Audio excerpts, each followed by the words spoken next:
ये गिरिराज लीला ठाकुर जी को बहुत प्रिय है। क्यों?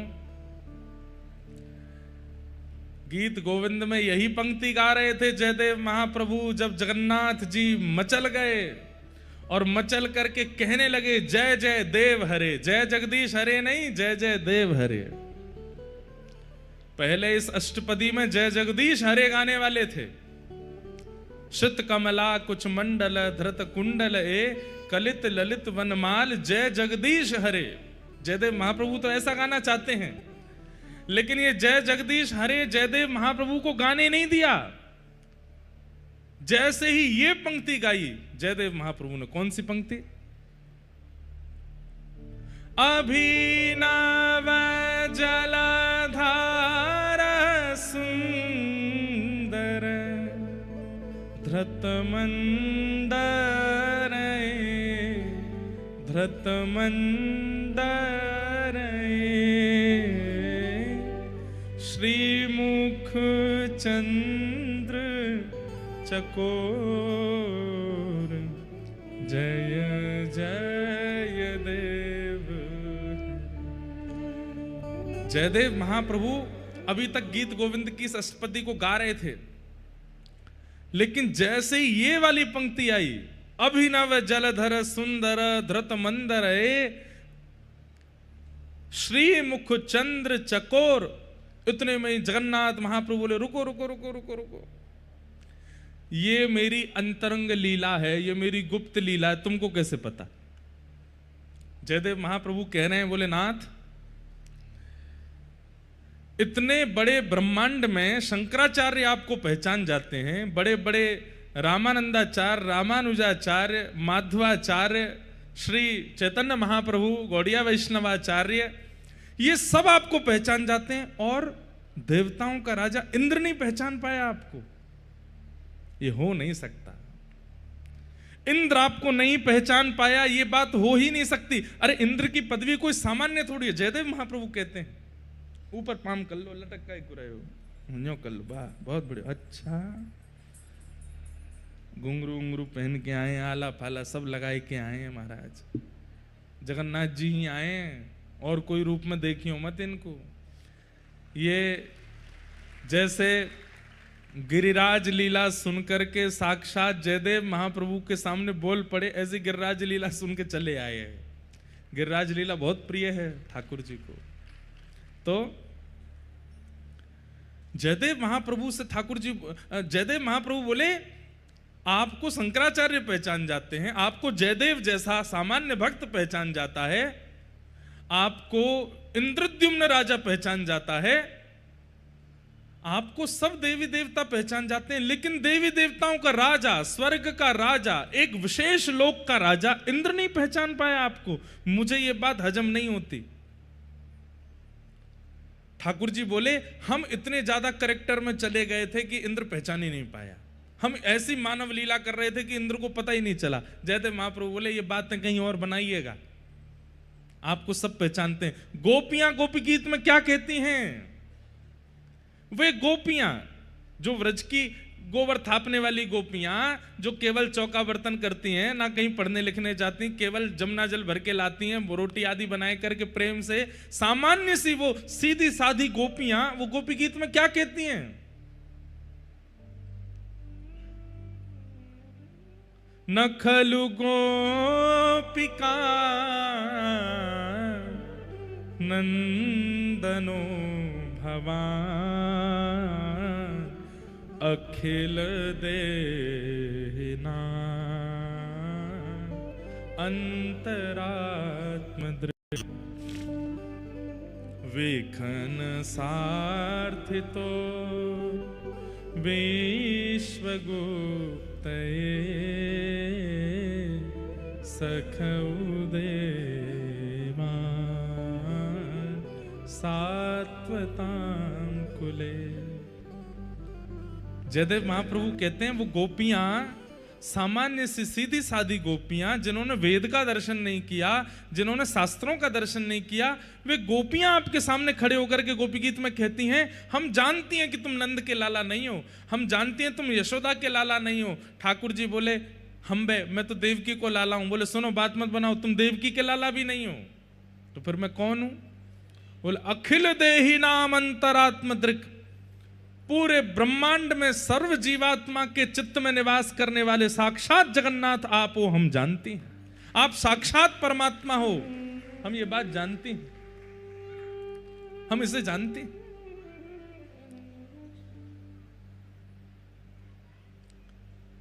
गोपियां कह रही हैं कि वे जानती हैं कि आप परमात्मा हो, और इंद्र स्वर्ग लोक का राजा, वो आपको नहीं पहचान पाया। जगन्नाथ भगवान शांत हो गए, बोले तुम क्या कहना चाहते हो? बोले ये सब लीला, इंद्र का मान बढ़ना, वर्षा करना, गिरिराज जी उठाना, ब्रजवासियों की रक्षा करना और सब ब्रजवासियों को गिरिराज जी पुजवाना, ये सब तो सबको बताने वाली बात है। अंदर की बात तो मुझे पता है ना, ये लीला क्यों हुई है। जगन्नाथ जी बोले अगर तुमने बता दिया तो मैं मान जाऊंगा जयदेव, क्या बात है।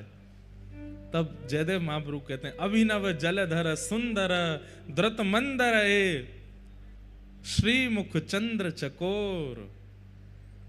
बोले आपने गिरिराज धारण किया, क्यों?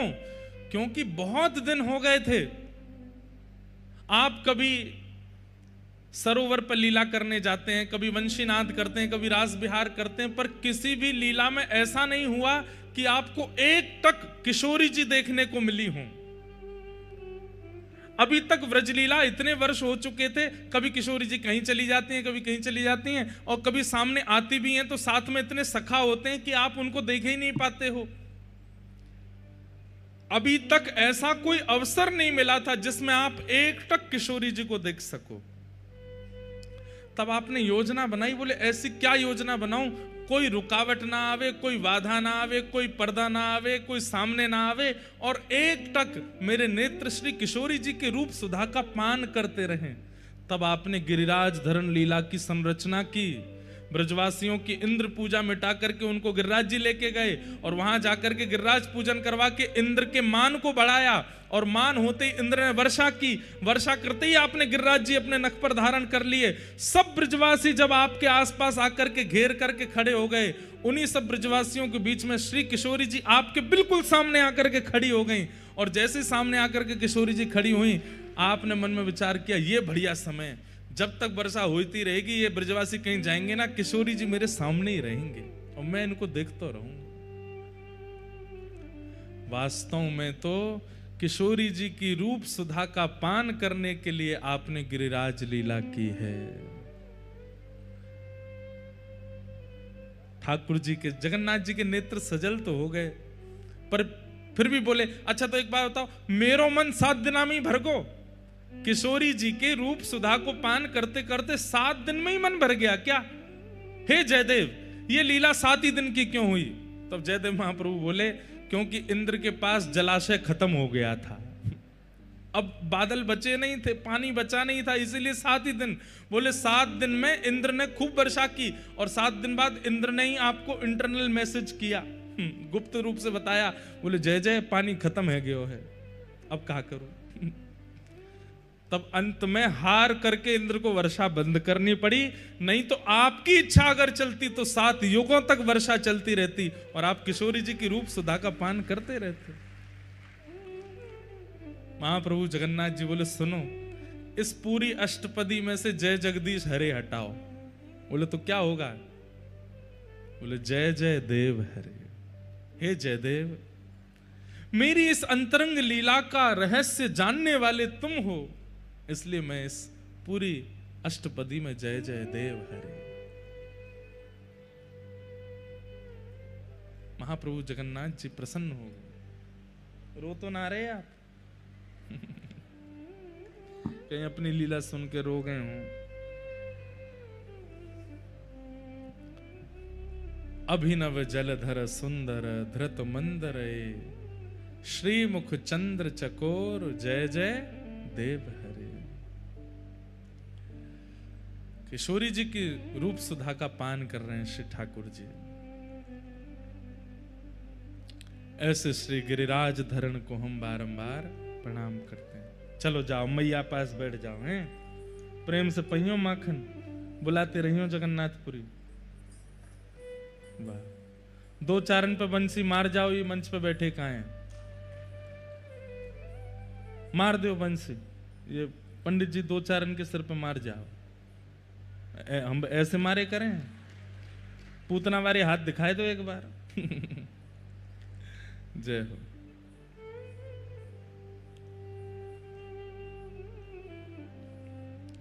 आपको पता है महाप्रभु जगन्नाथ जी की भुजा ऐसी क्यों है? वाह, बहुत बढ़िया।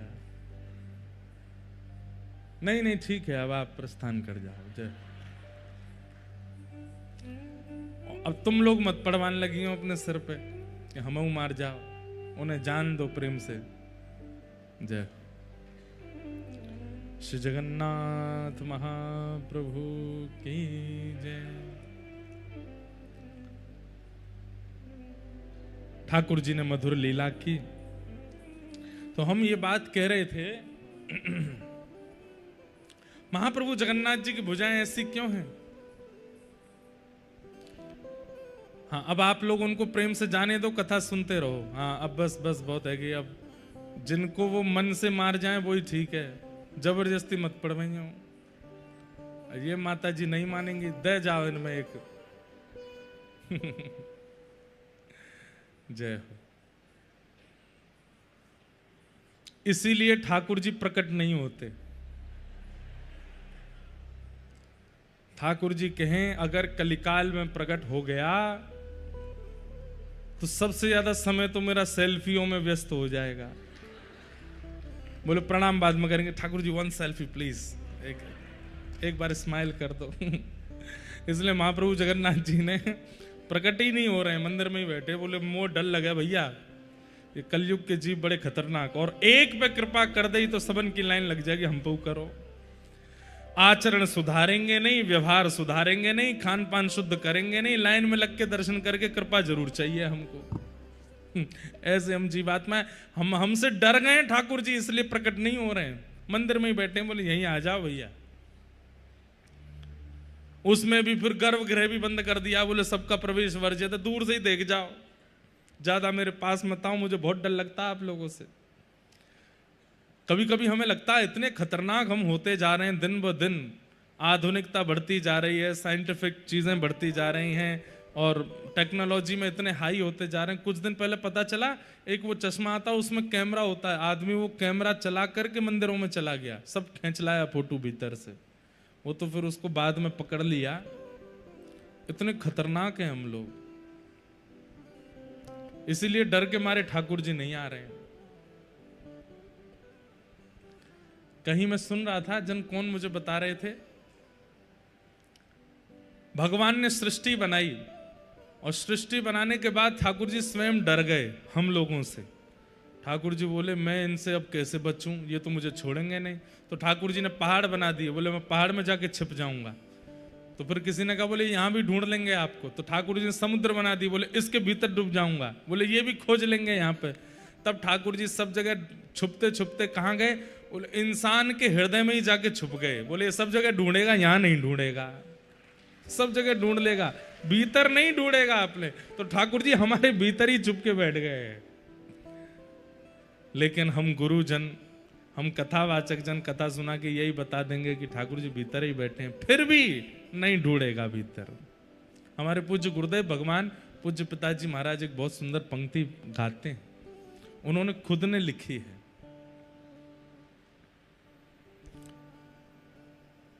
ढूंढ लिया जग सारा मैंने, दर्शना तेरा पाया। ढूंढ लिया जग सारा मैंने, दर्शना तेरा पाया। जब मन को एकाग्र किया तो तू दिल बीच समाया। सब जगह ढूंढ लिया, मुझे आप नहीं मिले, लेकिन जब मैंने गुरुआश्रय में जाकर के मन को एकाग्र किया तो मैंने क्या पाया। जब मन को एकाग्र किया तो तू दिल बीच समाया,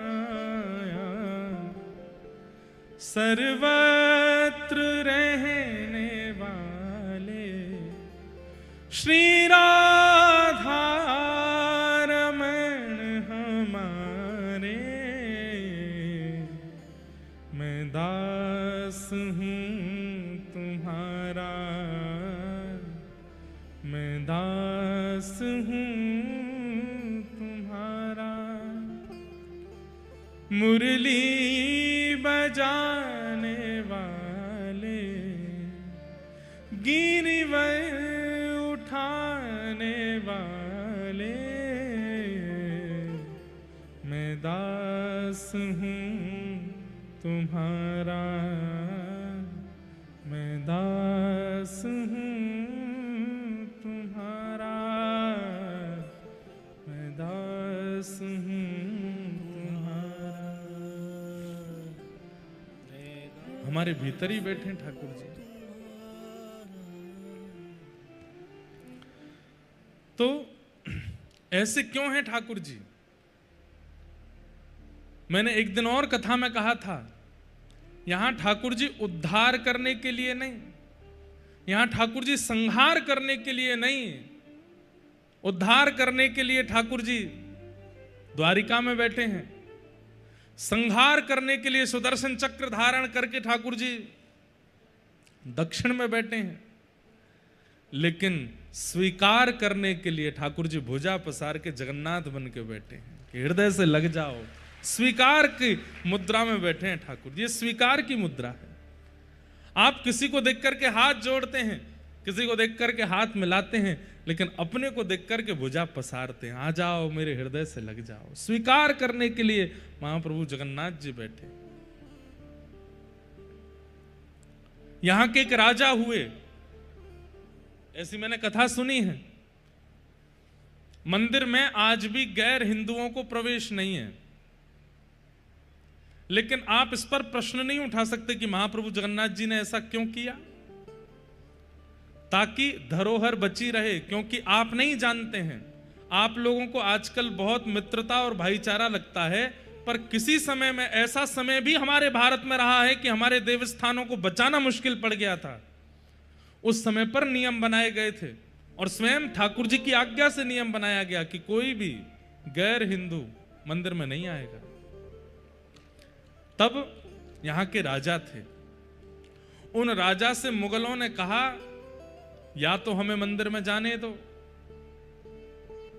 या तो तुम इस्लाम स्वीकार करो, या फिर हमारी बेटी से ब्याह करो। ये दो ही तुम्हारे पास में उपाय हैं। तब उन्होंने सोचा कि मंदिर बचेंगे इन्हीं दो कारणों से। मतलब मुगलों ने ऐसा कहा, या तो तुम हमारे धर्म को स्वीकार करो या हमारी बेटी से शादी करो, नहीं तो हमें मंदिर तोड़ने दो।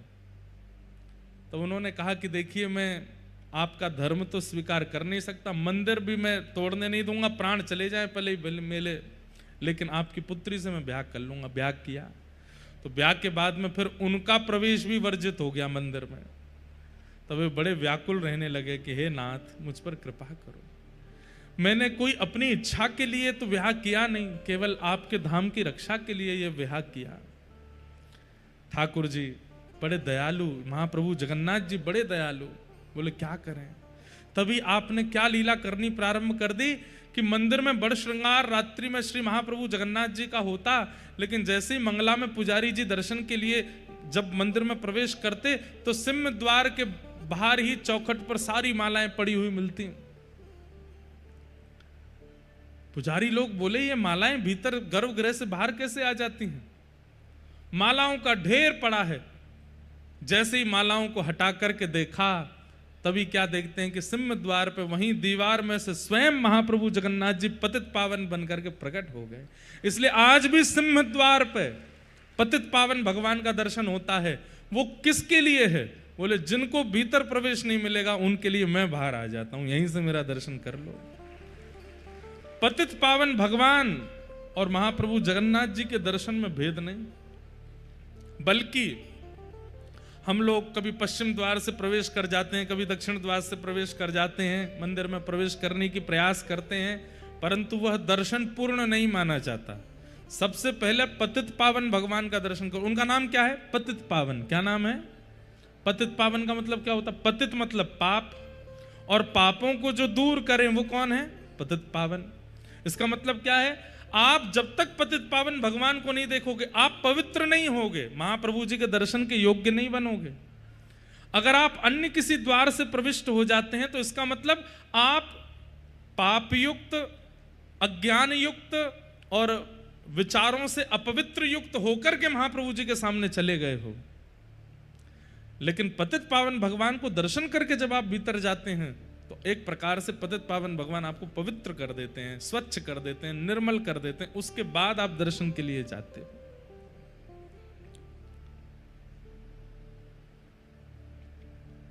ऐसे पतित पावन भगवान कितनी कृपा करके ठाकुर जी प्रकट हो गए। और रसखान कालीन भक्तों के लिए, ताज बेगम कालीन भक्तों के लिए कई ऐसे भक्त हुए, ताज खां जैसे भक्तों के लिए, सालबेग जैसे भक्तों के लिए महाप्रभु जगन्नाथ ही पतित पावन बनकर के प्रकट हो गए। ऐसा अगर मैं कह दूं तो कोई अतिशयोक्ति नहीं, मेरी बात को अन्यथा मत लीजिएगा। भीतर वाले जगन्नाथ जी ने फिर भी गिने चुनों पर कृपा की है, पर पतित पावन भगवान ने तो सब पर कृपा की है। सालबेग भी इन्हीं के ही दास हैं। गोपी गीत का पाठ सुनते ही ठाकुर जी वहां प्रकट हो गए, गोपियों को प्राप्त हो गए। और पहले जितनी गोपी एक कृष्ण थे, अब जितनी गोपी उतने कृष्ण प्रकट हो गए और महारास हुआ।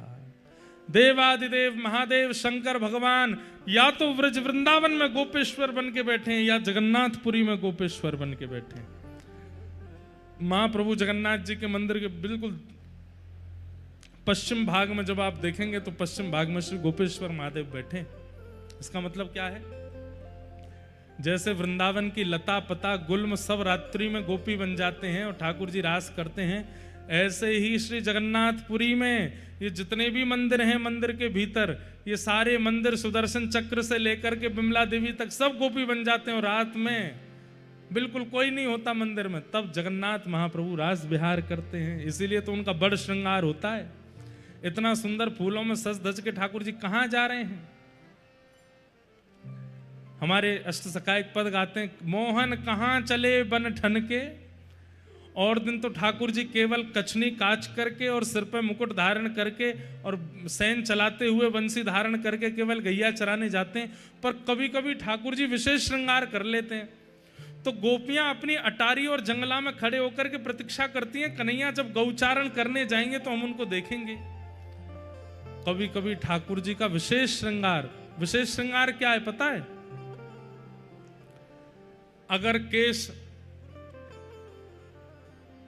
समले भये हैं, ठाकुर जी ने जूड़ा बना रखा है, पाग बांध रखी है, सारे अलंकार बिल्कुल व्यवस्थित हैं, तो समझो ठाकुर जी कहीं नहीं जा रहे हैं, गैया चराने ही जा रहे हैं।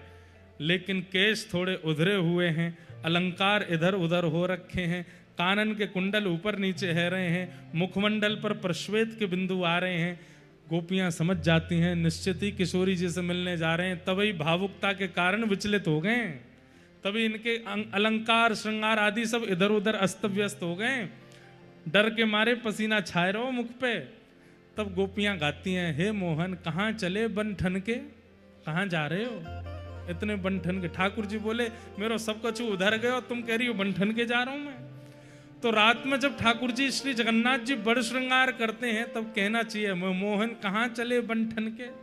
पूरी दुनिया रात में सारे वस्त्र उतार करके सामान्य वस्त्र पहन के सोती है, आप अद्भुत श्रृंगार करके कहाँ जा रहे हो? बोले, तुम सवरे जब मंदिर से निकस जाओगे तब ये सब गोपी बन जाएंगे और मैं महारास करूंगा। ठाकुर जी महारास करते हैं और उस महारास के भाव को ही देखने के लिए श्री देवादिदेव महादेव यहां पर गोपेश्वर बनकर के बैठे हैं। बोलो गोपेश्वर महादेव की।